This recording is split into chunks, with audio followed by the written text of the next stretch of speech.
తమిళనాట అసెంబ్లీ ఎన్నికల ఫలితాల వేళ సోషల్ మీడియాలో స్టార్ హీరోయిన్ త్రిషకు సంబంధించిన ఒక పాత వీడియో సెన్సేషన్ సృష్టిస్తోంది. నేను ఖచ్చితంగా సీఎం అవుతాను, అది కూడా 10 ఏళ్లలోపు నిజంగానే బాధ్యతలు చేపడతాను అని ఆమె ఆ వీడియోలో నవ్వుతూ చెప్పిన మాటలు ఇప్పుడు హాట్ టాపిక్ గా మారాయి.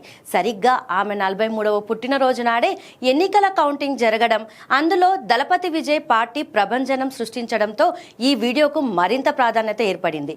పుట్టినరోజు సందర్భంగా ఉదయాన్నే తిరుమల శ్రీవారిని దర్శించుకున్న త్రిష అక్కడి నుండి నేరుగా విజయ్ నివాసానికి వెళ్లి ఆయనకు అభినందనలు తెలపడం విశేషం. ఒకవైపు పొలిటికల్ హీట్ నడుస్తుండగానే త్రిష తన సినీ ప్రయాణంలోనూ దూసుకుపోతోంది.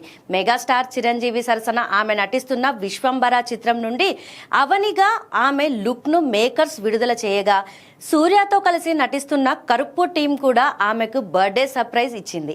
ఈ సినిమా మే 14న ప్రపంచవ్యాప్తంగా విడుదల కానుంది.